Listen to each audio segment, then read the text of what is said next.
Disney's darkest secret. And I'm looking at the thumbnail. They killed dogs. They better not fucking have. They better not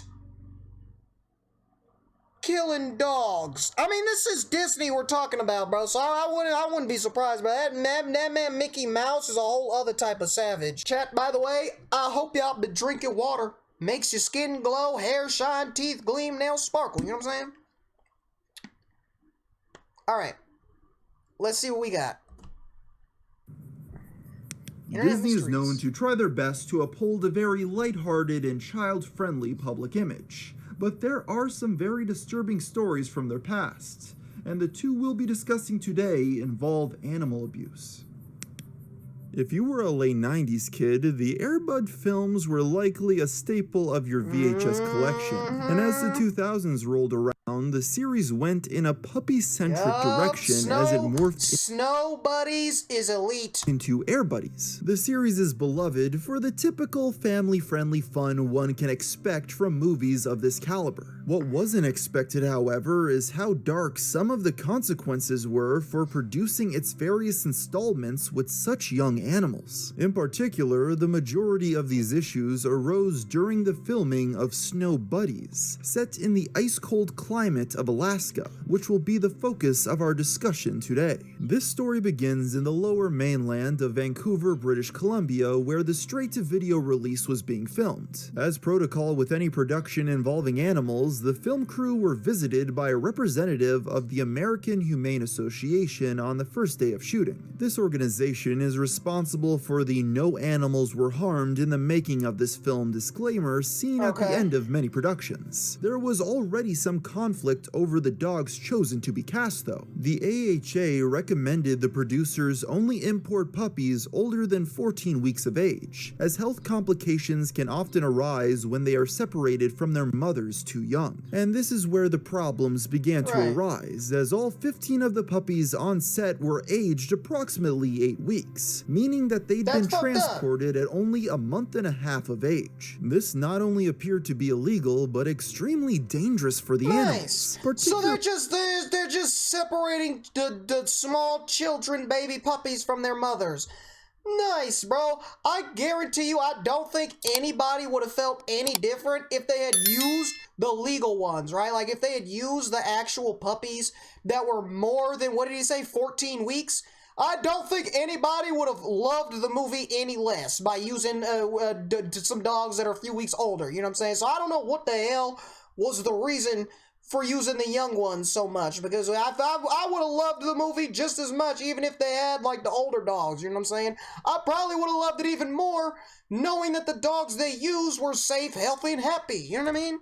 In regards to this specific project. At the time, Vancouver had been dealing with an outbreak of parvovirus for the past 6 months, a highly contagious disease that primarily affects puppies, and it can be from a week to 10 days after exposure that symptoms start. Parvo is so sad, bro. I had a puppy when I was a little kid who died from parvo. So fucking sad, dude. And it can be from a week to 10 days after exposure that symptoms start. For reference, it mostly affects dogs less than 6 months of age, and the most severe cases are seen in those younger than 12 weeks old. The mortality rate in untreated cases can reach up to 91%, though thankfully vaccines can prevent infection. Unfortunately, even though the Air Buddies did get this vaccine, it takes 2 weeks before it's effective, and consequently would not be much of a help in the early days of the filming. The crazy thing is, they wouldn't even realize the implications of this until later on, as 15 dogs on set showed signs of other types of illness, causing the 30 puppies in total to be taken to veterinarians for a wellness check.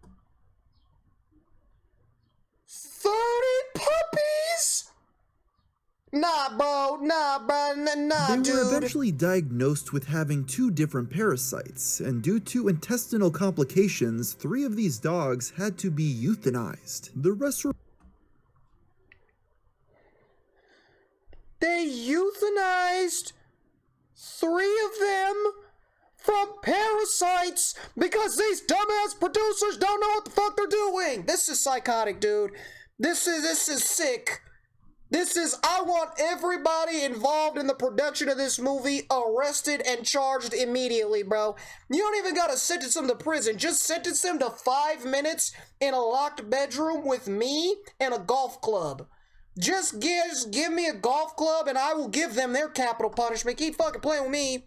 Were retired from filming and placed in new adoptive homes as the crew replaced them with 28 slightly older golden retriever pups. But as it turns out, this would only be the start of the complications. Though admittedly older than the first litter, these new buddies had been transported before the aforementioned parvovirus vaccine became effective. Because of this, Nice. all 28 of the replacements would be exposed to the illness, with 6 becoming These people are just idiots. They're fucking dumbasses, bro. They didn't learn their lesson with the first group. They bring in this second group knowing better and they still fucked them up, dude. That's lovely, bro. sick and 5 passing away due to the disease. It was only then that the production was suspended as they finally began Why didn't anybody shut this down sooner, bro? The 3 dogs died the first time, then 5 died this time. Why didn't they shut it down after the first 3, dude? Clearly they weren't doing something right. Complying fully with the American Humane Association. There was much debate following this over who was responsible for the puppy's tragic demise. Disney, as well as the AHA, and Mickey primarily Mouse blamed the breeders. In particular, they targeted Alex Schock, the New York-based kennel owner who provided them their first litter. He was even accused of falsifying documents to transport the animals without having them inspected by veterinarians. Electric chair. Oh my god, flip the switch on this piece of shit. You falsified documents of those puppies and 3 of them are now dead. The rest of them got sick and were forced to retire from show business because you wanted to falsify documents and be dumbass. Nope, Gil, my gosh, give this dude the electric chair.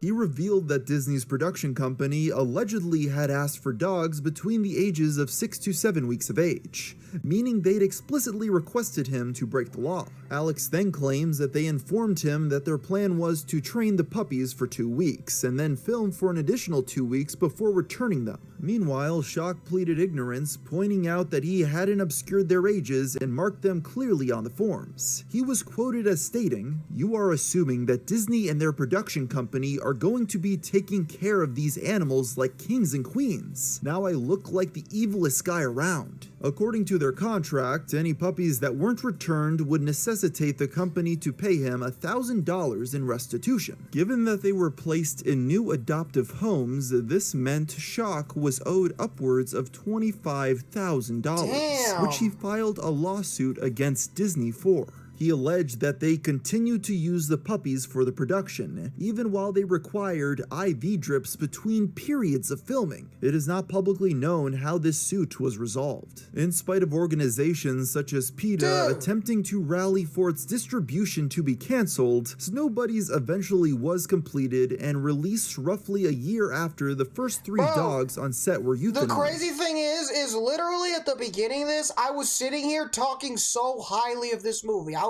loved Snow Buddies and the Air Bud and the whole dog series, but I loved them as a kid, right? I loved sports and I loved dogs, so I loved these movies, right?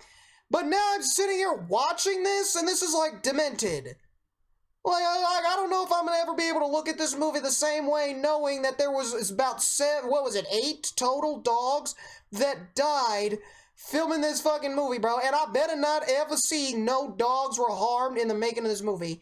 Because if I ever see that screen, I'm gonna lose my fucking shit. I'm losing my mind. It's estimated to have made over $50 million in domestic DVD sales alone, overshadowing the morbid reality that haunted the production. To this day, most are unaware of how troubled filming for the movie actually was, showing just how adept Disney is at moving past their less magical moments. However, this wasn't the first case in which neglect on one of the company's sets led to the harming of animals. And in fact, the next story we're going to discuss is even more disturbing, as it was intentional. We'll learn more about this after a brief word from our sponsor. As it was intentional. So we're just now we're just going all in, right? We'll learn more about this after a brief word from our sponsor. Most young men don't think about it, but studies show that the 35 and a licensed treatment plan for luscious locks. affordable. You wish you had my hair. Could not be me. Imagine being bald. Click the link that's Keeps, known for their animation. Okay. That's keeps.com/GFM. Even though most well known for their animation, another long-lasting subdivision of Disney's brand has been nature documentaries, with dozens in their discography. While more recent efforts have been praised for the footage they had captured, in hindsight that can't be said for some of the older productions. To explain what I mean, we'll have to go all the way back to the 1950s with White Wilderness, a documentary produced by Walt himself that showcased natural life throughout the North American Arctic. It was the 13th installment in their True Life Adventure series. Filmed over the course of 3 years in Canada, upon its release in '58, it received widespread critical acclaim, even winning several awards, including Best Documentary Feature at the Oscars. Reviews also spoke glowingly of Disney and the filmmakers, with a writer for the Los Angeles Times stating that the master of unusual entertainment has struck gold, for this is probably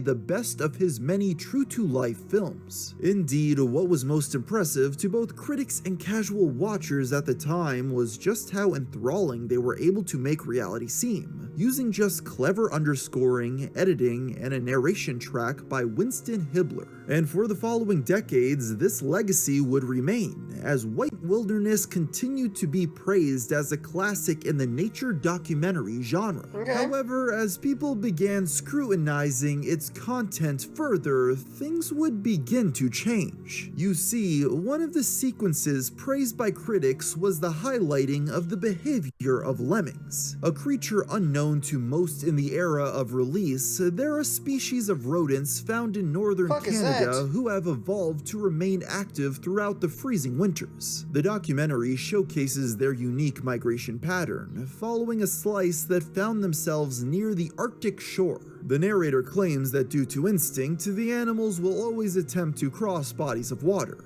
which unfortunately can result in an unintentional mass suicide. This is then shown on screen, as he makes the following claim. They reach the final precipice. This is the last chance to turn back.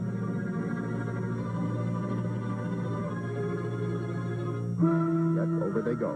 And there they go. Bodily out into space. Oh no. The idea of lemmings killing themselves en masse was a myth that existed prior to the documentary, but never before had it been captured on camera. Because of this, it wasn't questioned at all by critics. But as the years went on, those with a better understanding... Don't tell me, bro. I think I know where this is going. I think I know at the beginning, right? He said it was intentional, and now you're telling me that this mass suicide shit was a myth. I swear to God, if you tell me the production crew somehow forced these motherfuckers to plummet to their doom, I'm freaking out. Of the animal's behavior started to analyze the film, and they quickly realized several glaring issues with the footage. While lemmings can accidentally drown in attempts to cross bodies of water, it is a far cry from an instinctive mass suicide, instead being the consequence of mass dispersal. An example of the actual behavior was described by zoologist Gordon Jarrell. The classic example is in the Scandinavian mountains. What people see is essentially mass dispersal.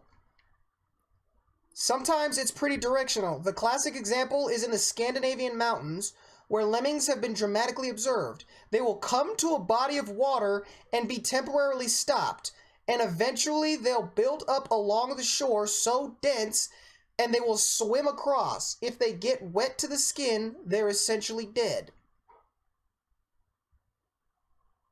I still don't know what the fuck. So they get to a body of water, they try to cross it, and then it's too cold and they drown and die. Like I'm still not following.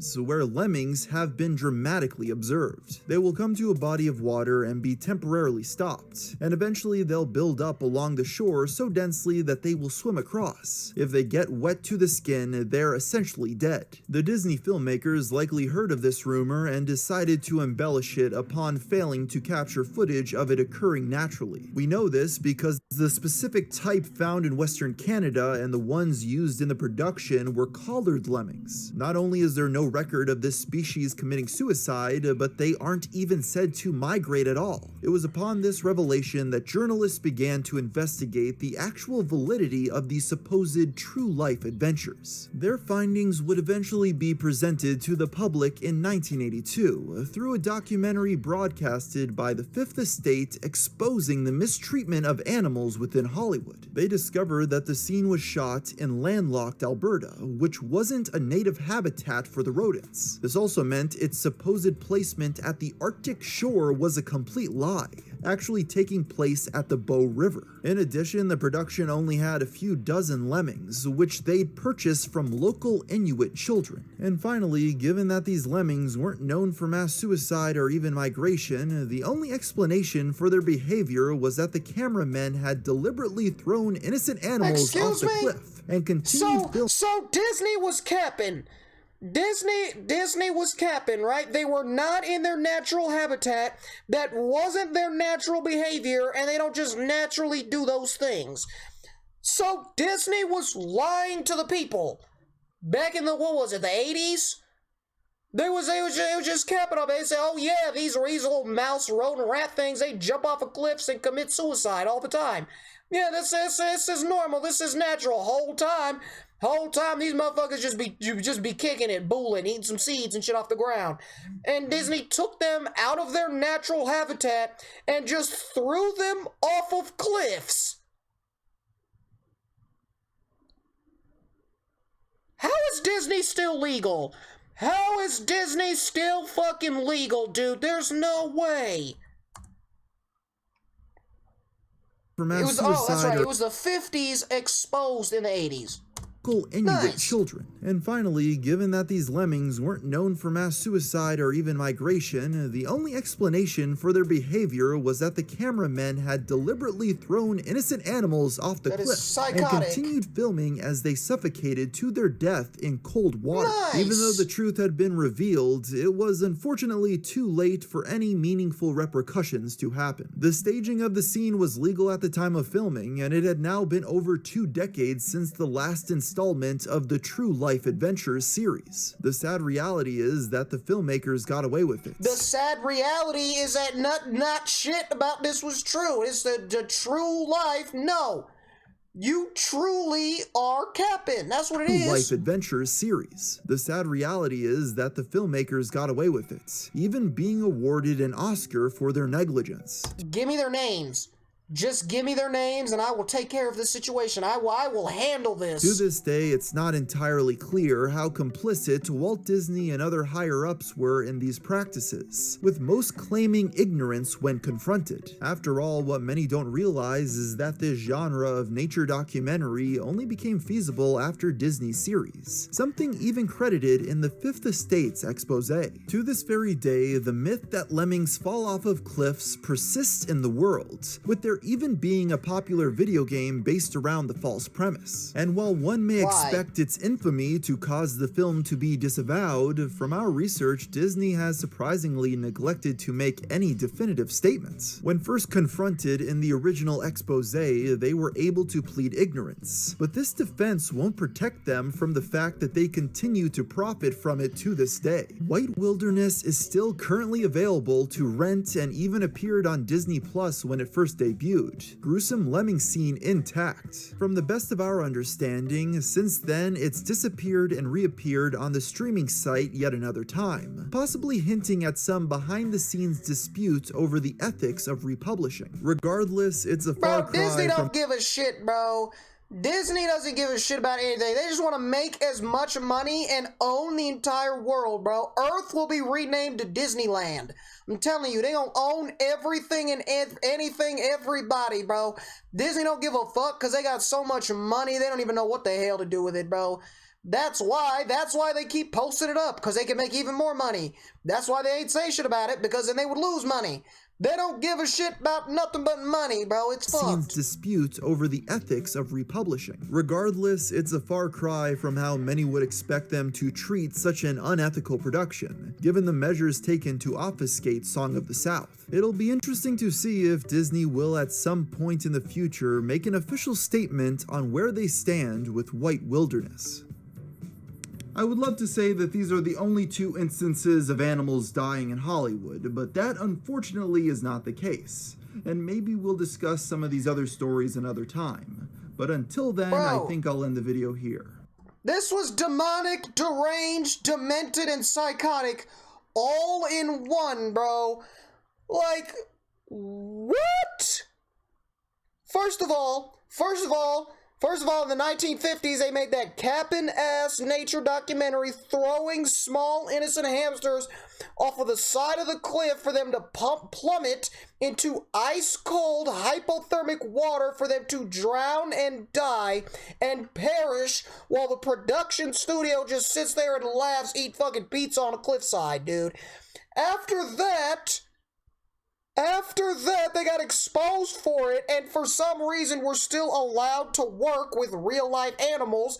Then they had that fucking Air Buddies, Snow Buddies bullshit where they parvo and they were too young, and it's just their dogs are dying and being euthanized, bro. Like this, who allows Disney to use real animals anymore, bro? Like, I'm glad Disney is just like mainly animation at this point, bro. Like all these new movies and stuff, it's either animation or it's live action superheroes fight each other, bro. Because if I ever see a brand new movie from Disney featuring real life animals, you bet your sweet ass I'm forming an angry mob. I am forming an angry mob, and we will bring Disney to its knees. We will burn the empire down to the ground, bro, because they should not ever be allowed near within 50 feet of a live animal after what the fuck I just watched.